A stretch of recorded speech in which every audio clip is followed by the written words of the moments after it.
Hello, so this is one of my videos about managing fibromyalgia or any other chronic pain thing that is affected by inflammation.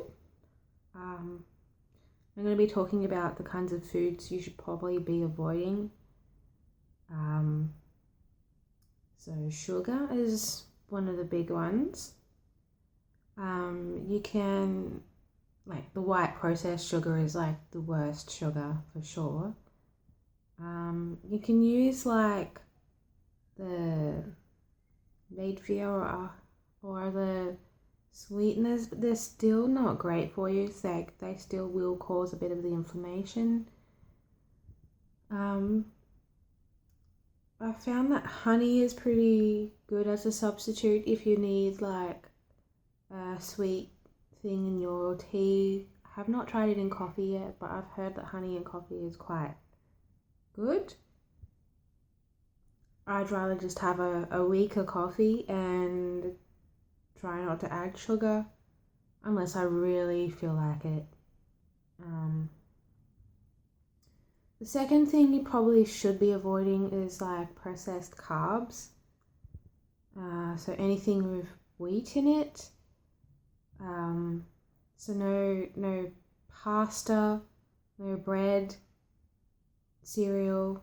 And you can eat the gluten-free things, but you should probably still eat them quite sparingly if you feel you must, because having a low carb diet is draining and you feel hungry all the time.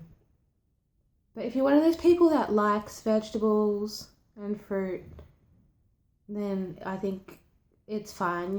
You'll probably be fine.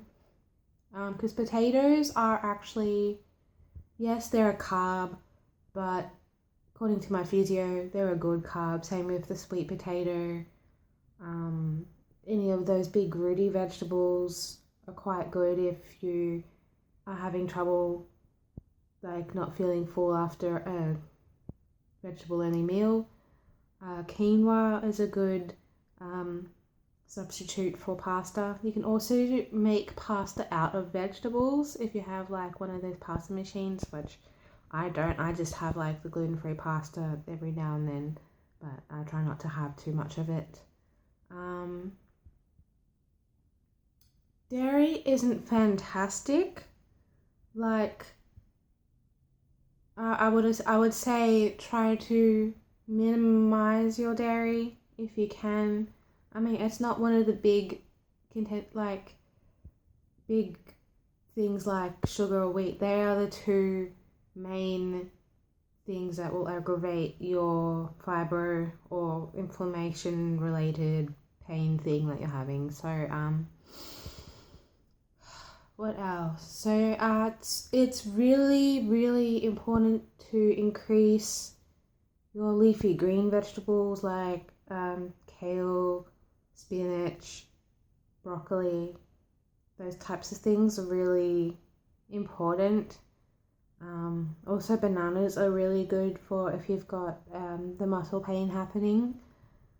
Yeah, make sure you're having plenty of water. Like 2 liters a day is pretty standard. If you can do more, that's great. If you can, not everyone can have the magnesium supplements. Maybe ask your doctor if that's for you, but you can get a magnesium powder and you just stir it in with water. There's lemon flavored ones, which is okay, but I can't have it. I guess my magnesium levels are fine, so I probably don't need it. Also, like, those, you can get Gatorade powder. So you can make it less sweet than normal Gatorade. I mean, it's still got the sugar in there, but, every now and then I feel like it just helps better than normal water, actually, for me. Like, I just feel more refreshed or something. But yeah, if you're really struggling with the cutting out of the sugar out of your diet, You can have like fruit. Dates are really good. So if you're making if you want to make a chocolate cake, you can put some dates in there for sweetness and honey. What else? I think they're all the things I'm really doing at the moment. So to recap, less processed sugar, less processed carbs. Oh, did I mention deli meats? Deli meats are not a good idea with all the preserving chemicals and whatever else, the high salt content. Salt is probably another thing you should probably lower. Like, you don't have to cut it out, but you should have minimum salt in your diet. I've noticed since cutting out these things, my pain has gone from an 8, which is like I can't do anything, to like a 5 where it's always there and it's annoying and I hate it, but I can still kind of do stuff like a little bit in a day. So yeah, they're my tips. And yeah, definitely water is very important as well. I hope this helped.